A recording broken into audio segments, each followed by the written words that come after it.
Welcome to my YouTube channel. आज मैं इस वीडियो में आप लोगों को दिखाऊंगा बनारस का जो अस्सी घाट है उनका हिस्ट्री के बारे में। मीन्स अस्सी घाट का नामकरण कैसे हुई है एवं वो आरती के बारे में बहुत सारी इन्फॉर्मेशन। एवं एक चीज़ मैं आप लोगों को बताऊंगा, जो लोग इस चैनल पर न्यू है तो ज़रूर इस चैनल को सब्सक्राइब कर लीजिए इस तरह वीडियो के लिए, और बिना स्किप करके इस वीडियो को पूरा देखते रहे अस्सी घाट को जानकारी। उन सभी लोगों से निवेदन व्यवहार कर रहे हैं जो परिवार के साथ यहाँ मां गंगा के दिन में कष्ट बढ़ा रहे हैं।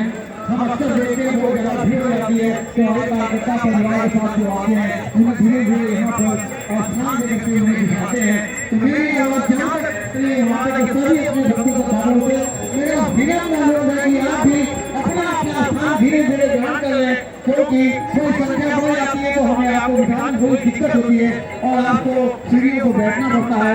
तो अनुरोध है आप लोग अपना अपना स्थान ग्रहण कर लें। आप एक ऐतिहासिक घाट पर हैं, इसका नाम है अस्सी घाट। हम अपने से बोल देते हैं इसका नाम अस्सी भले ही, लेकिन ये अस्सी नहीं है। हम अस्सी अपनी जुबान में बोल देते हैं, इसका नाम ओरिजिनल है अस्सी। ये अस्सी घाट है। यहाँ पर कभी मां गंगा अस्सी नदी से मिलती थी और यहाँ पर यही जहाँ आप बैठे हैं यही अस्सी संगम है। आप नगर निगम में जाएंगे तो वहाँ पर भी नाम लिखा होगा अस्सी संगम, नदी वहाँ लिखा है अस्सी। तो ये अस्सी संगम है जहाँ आप बैठे हैं, यहीं पर माँ गंगा से अस्सी नदी का मिलन होता था। आज वह नदी तो दूर मायावती पार्क के पास पहुंच गई है वो नदी, और बहुत विद्रूप स्थिति में है। भारत सरकार, उत्तर प्रदेश सरकार और काशी के लोग भी पुनः मेहनत कर रहे हैं कि वह नदी अपने आप में पुनः दोबारा उसका पुनरुद्धार हो और वो अपने आप में प्रभावित हो। एक बार बोलिए गंगा मैया की। हम गंगा माँ से मनाते हैं कि वह नदी पुनः जो आपसे मिलती ही कभी वह पुनर्जीवित हो और पुनः वो अपनी रूप में आ जाए। हम सभी लोग यह मनाते हैं। तो वह अस्सी नदी है और उस सबसे किनारे पर रत्ना नदी है। दो नदियां आप देख रहे हैं, लेकिन आप यह समझिए कि यही दो नदियां नहीं बल्कि तीन नदियां और विलुप्त हो गई हैं। वह नदी है, पहली नदी मत्स्योदरी है। मत्स्य का अर्थ होता है मछली, उदर का मतलब होता है पेट। मछली के पेट के आकार की जो नदी होती है वह मत्स्योदरी होती थी। आज वो विलुप्त हो गई है, इसलिए उसका नाम मत्स्योदरी रखा गया है, मत्स्योदरी बांध के पास। उसके बाद तीसरी नदी थी मंदाकिनी, जो अब मंदाकिनी हो गया है। चौथी नदी थी गोदावरी, जो गोदावरिया है। और पांचवी नदी थी हमारी अस्सी, जो आप विद्युत स्थित। तो ये पांच नदियां हमारे काशी में माँ गंगा से मिला करती थी। और आपको यह जान के आश्चर्य होगा, यह पांच नदियां तब से थी जब माँ गंगा यहाँ पर प्रस्थान नहीं की थी। राजा हमारे इस काशी में पहली बार जब माँ गंगा आई थी तो ये पांचों नदियां विद्यमान थी। माँ गंगा पांचों नदियों से मिलते हुए सब आगे बढ़ती हैं।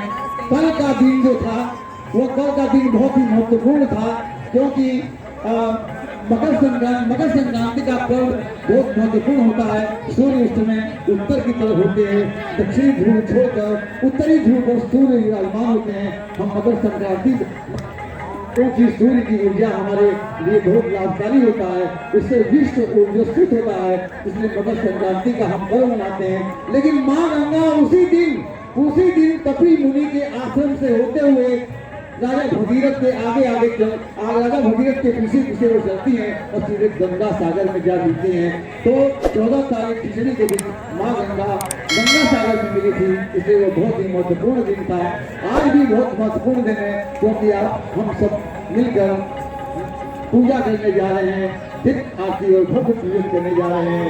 आपसे अनुरोध है, कृपया यदि आप भी पूजन करना चाहते हैं तो आप हमारे किसी भी सदस्य को आप अपने मन में किसी प्रकार का मलाल मत रखिएगा।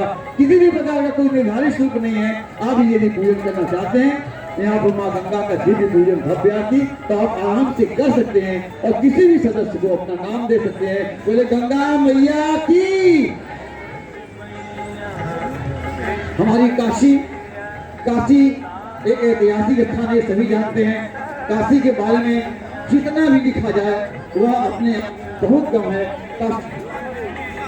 कोई भी आज तक नहीं जीत पाया है। इसलिए यह काशी एक बहुत ही ऐतिहासिक नगरी है और इसके बारे में आप सकते हैं और आपको जानकारी भी होनी चाहिए कि इसके चार नाम हैं। इस काशी के चार नाम हैं। इस काशी के पहला नाम है इसका आनंद कानन। आनंद कानन जब था तो 5 नदियां थी, माँ गंगा नहीं थी। भगवान शंकर ने 5 नदियों का 10 किनारा देख करके आनंद वन में आनंद कानन में आने की प्रतीक तो बाबा भोले ने यहाँ 5 नदियां 10 किनारे अच्छे वन देखकर बाबा भोले ने यहाँ पर आने की सोची और यहाँ पर आकर के उन्होंने हिमालय को छोड़ करके वास किया। तो निश्चित रूप से यदि बाबा भोले इतना आनंद वन में रह सकते हैं तो वहाँ के वासी सोच सकते हैं आप कि वो सीधे मोक्ष को प्राप्त करते हैं। और उनके अंदर बाबा भोले का अंश रहता है और कहा भी जाता है कि काशी के कण में ठीक के कण में शंकर का वास होता है। इसमें कोई गलत नहीं कहा गया है कि काशी के कण में शंकर का वास है। तो मैं आपको बता रहा था कि इस काशी के बारे में आप जितना भी लिखेंगे वो बहुत ही कम होगा। काशी में पहला नाम था उसका आनंद कानन। उसके बाद हमारे इस काशी में कान से नाम के राजा आए तो आनंद कानन के बाद काशी नाम पड़ा। उसके बाद अंग्रेज आए तो अंग्रेजों ने आनंद कानन और काशी को हटा करके उसका नाम बनारस रख दिया। और अंग्रेज भी जब चले गए हम लोगों ने उसका नाम वाराणसी रख दिया। हम लोग इस तरह वाराणसी में रहते हैं, न तो काशी में रहते हैं, न तो बनारस में रहते हैं, न तो आनंद कानन में रहते हैं, क्योंकि इसका रजिस्टर्ड नाम वाराणसी है। तो हमारे कितने नाम बदल रहे हैं आप समझ सकते हैं। उसको 4 पंक्तियों में आपको सुनाता हूँ।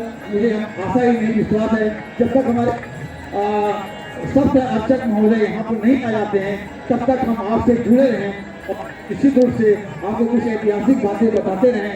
शायद हमारे नौजवान दोस्तों को या नई पीढ़ी है शायद उसको ना मालूम हो तो हम थोड़ा स्वर में आपको सुनाते हैं, शायद आपको पसंद आए।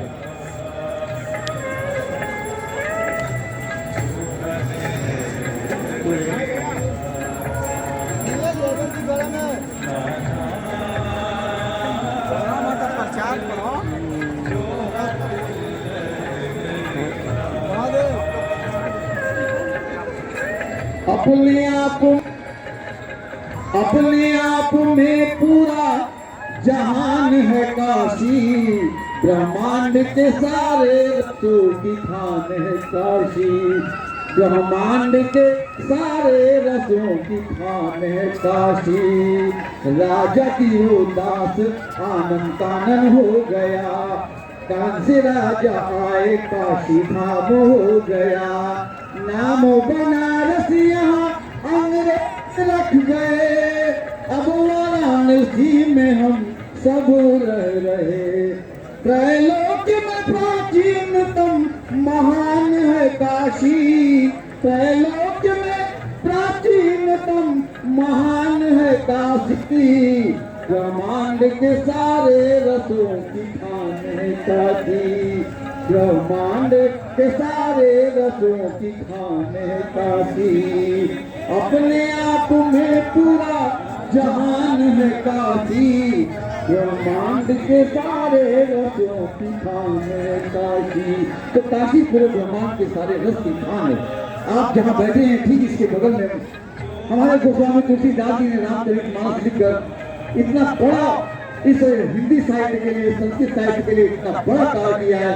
तो विश्व के हर देश में रामचरितमानस जाना जाता है और राम की पहचान पूरे विश्व में रामचरितमानस से ज्यादा हुई है। इसलिए हमारे बगल में ये तुलसी घाट है, यहीं पर हमारे तुलसी बाबा ने रामचरितमानस की रचना की थी। इसी नगर में कबीरदास, इसी नगर में प्रथम शंकराचार्य। हम कितना गिनाएं, इतना गिना नहीं सकते जितना ऐतिहासिक स्थल है ये।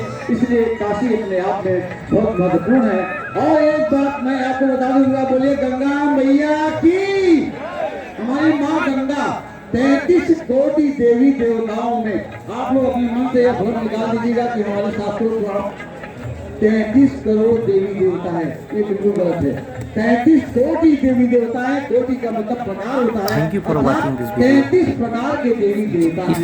उन प्रकारों में जितने भी देवी देवता हैं, अगर सबसे सुलभ सबसे सुबोध, सबसे सुगम अगर कोई देवी है तो मेरी माँ गंगा है, यह मैं कह सकता हूँ आराम से। क्यों कह सकता हूँ? इसलिए मैं 4 पंक्तियों से मैं आपको समझाऊंगा, जल्दी आपको समझ में आ जाता है कि प्रातः स्नान करने को, क्योंकि इतना इजी माँ देवी नहीं मिल सकती है हमें। आप एक ऐतिहासिक के साथ बैठकर माँ गंगा के दिव्य पूजे भव्य आरती को देख रहे हैं और शीघ्र ही हमारे सब अर्चक महोदय यहाँ पर उपस्थित होने वाले हैं। जब तक हमारे अर्चक महोदय नहीं आ जाते तब हम आपसे माँ गंगा के बारे में तादाद में जुड़े रखना चाहते हैं। तो इतनी सरल, इतनी सुलभ, इतनी सुगम हमें कोई देवी नहीं लगती है। इसलिए मैं 4 पंक्तियां आपको सुनाता हूँ क्यों हमारी माँ गंगा इतनी सुलभ, इतनी सुगम है। स्नान, प्रातः स्नान करने को हम डुबकी लगाते हैं। तो सरल पंक्तियां आप समझ जाएंगे। प्रातः स्नान करने को